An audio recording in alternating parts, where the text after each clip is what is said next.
right, y'all, let's work on our egg salad for our little soiree that we're gonna have on the Lanai. All right, as you saw, this ingredients are very simple ingredients, very few. I do put a little extra up in there to just give it a little Chef Manny. You know what I'm gonna do, but it's a really simple recipe. We're just gonna combine our eggs, our celery, our green onions, mayonnaise, mustard, our relish, salt, pepper, paprika, and nutmeg. Strange, right? But eggs and nutmeg pair so well together, and it gives it a certain, what is that? So you'll see the ingredients down there, and just put it all together, and let's make up some delicious egg salad.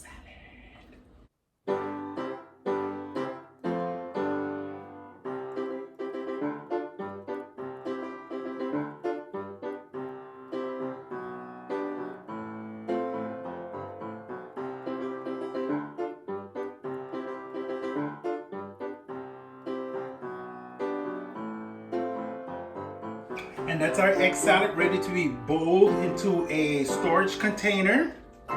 And we're just gonna cover that and refrigerate it until we're ready for our egg salad.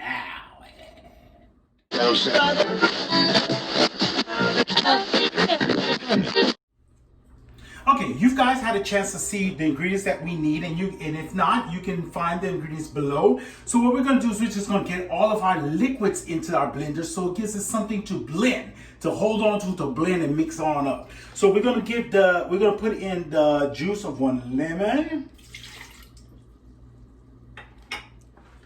and then we're gonna add our 3 tablespoons of olive oil.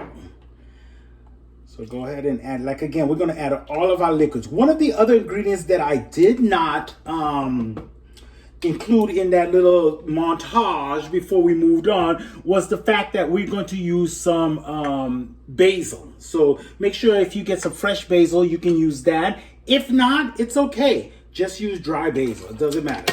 So in goes our garlic. And the recipe calls for 3 tablespoons of sesame seed oil. But sesame seed oil is so strong that I'm only going to do half of a tablespoon for right now. And as I need it, as I taste my hummus, I'll add more if I need more. But for right now, that's all we're going to add. We're going to add our diced red peppers. Of course, it's a red pepper hummus. If you have the jar roasted stuff in your refrigerator and just sitting around because you use it for something else and no other use for it, go ahead and use that. But I just cut off some fresh. Then I'm going to add my seasonings, and including with the seasoning is that basil, my basil. And you can always add taste. You can't take it away, but you can always add. And then I'm going to add my 15-ounce can of chickpeas. And I generally don't put the cover on my blender. Of course, I don't want things flying away, but because you have to pop it open, because this is just easy just to pour in and stuff like that. Or maybe Chef Man don't have the top to his blender or couldn't find it. Anyway.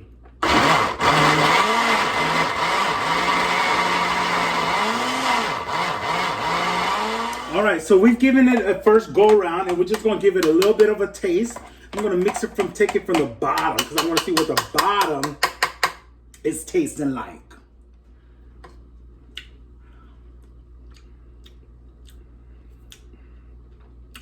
So we'll need another half tablespoon of tahini, and this puppy needs some salt. So I'm gonna put a teaspoon of salt and a teaspoon of more sesame seed oil. Okay, so it just needs a little more pow.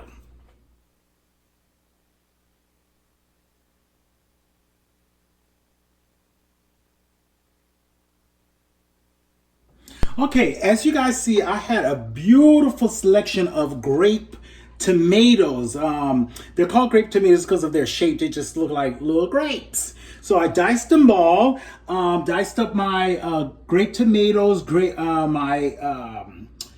my basil, my onions, everything, and then we're just gonna put them all into our mixing bowl to make our bruschetta and add our liquids that we'll need.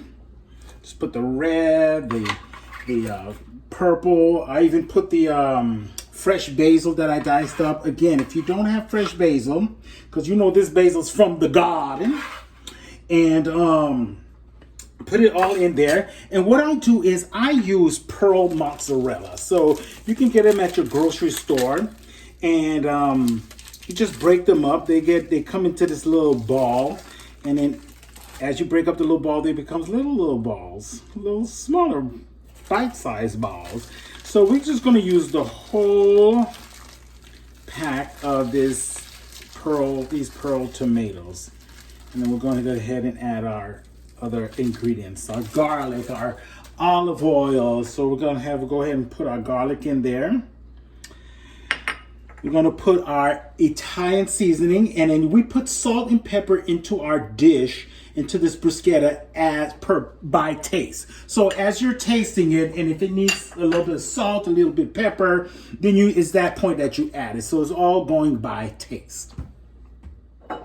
Now, adding the olive oil and the balsamic vinegar is all by eyeballing also. So I'm going to start with pretty much 2 tablespoons of olive oil.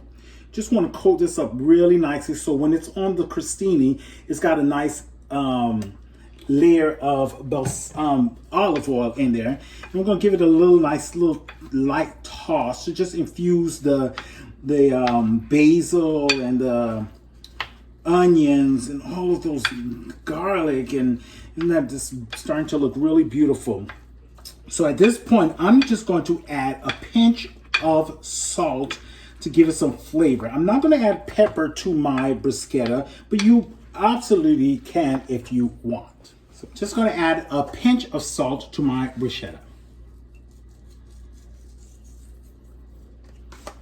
And at this point, I'm going to add some balsamic vinegar to it also. And I'm going to pretty much use a tablespoon and a half. I don't want it too soaked in balsamic vinegar, but just to give it that hint that it has some in there. I don't like my bruschetta to be too wet because the tomatoes will render themselves out, and I don't want it to be too wet. Okay, we've given it a nice toss, and we've got our beautiful bruschetta ready to be bowled and stored. I'm going to give it a little taste. A little piece fell out.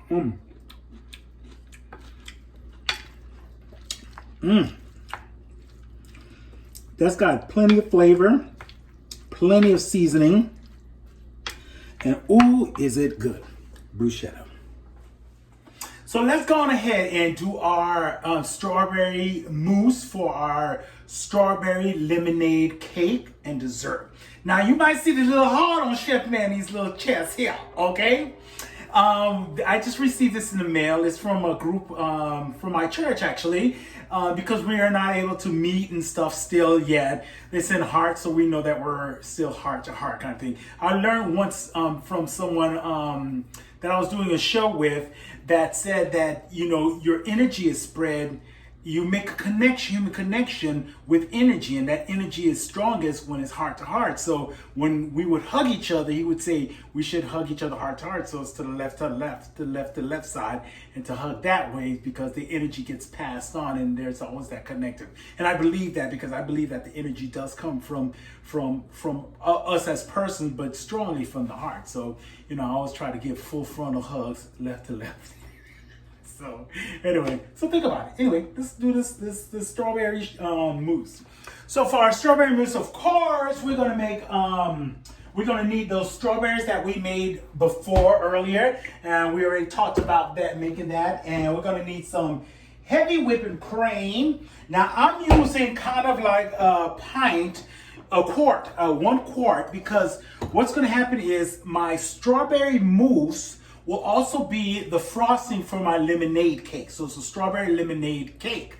But also, I have guests who are coming who are trying to watch their carb intake. And, you know, tonight, for the meal we're going to have during our soirée, it's going to be heavy crostinis and pita chips and those kind of things to go with our chicken salad and our our other dishes that we're having along for this soiree. But because they're watching their carb intake, I'm making the dessert just the mousse portion of it. Okay, so that's why we're gonna have a whole quart of heavy whipping cream. So we're just gonna add everything that you see below. If you need to find out what you need, it's all below, and we already talked about how we made the strawberries for the strawberry whipped cream. So we're gonna just add all of our whipping cream, and it's gonna be very liquid heavy, but we're gonna add some other ingredients to make it a little more non-liquefied. So we're gonna just do the content of our strawberry. We're just gonna leave a little bit in there as somewhat of the decoration or garnish for either the mousse portion or on top of the cake, depending on who's having what. So I'm gonna put the majority of the content of my thing. I'm just gonna leave a little bit out for garnish. Not that much. We don't need that much garnish. So about that much. We'll leave that out for the garnishing. So it's already turning a very beautiful color. I'm gonna have you take a look really soon. So as you can see, it's starting to turn a little pinkish in the color. So we're gonna add a half a teaspoon of strawberry jello. Okay, it's just gonna give it that extra little pink strawberry looking color that we're going to need. We're going to add a box or what is left over of my lemon jello pudding, and it's just going to help thicken up this mousse that we're going to make. So like I said, it's going to be a mousse, and it's also going to be a frosting for the top of our strawberry lemonade cake. Next, we're going to add our lemonade mix, and again, we're going to put a half a cup, and there's a measuring line in the top of your lemonade container. So we're going to do a half a cup. Add a half a cup of there into that. Just adds more for that strawberry lemonade taste that we're going to need. And also, we're going to add a 1/4 cup of granulated sugar. Okay? And we're going to just give this a good stir and complete our strawberry mousse.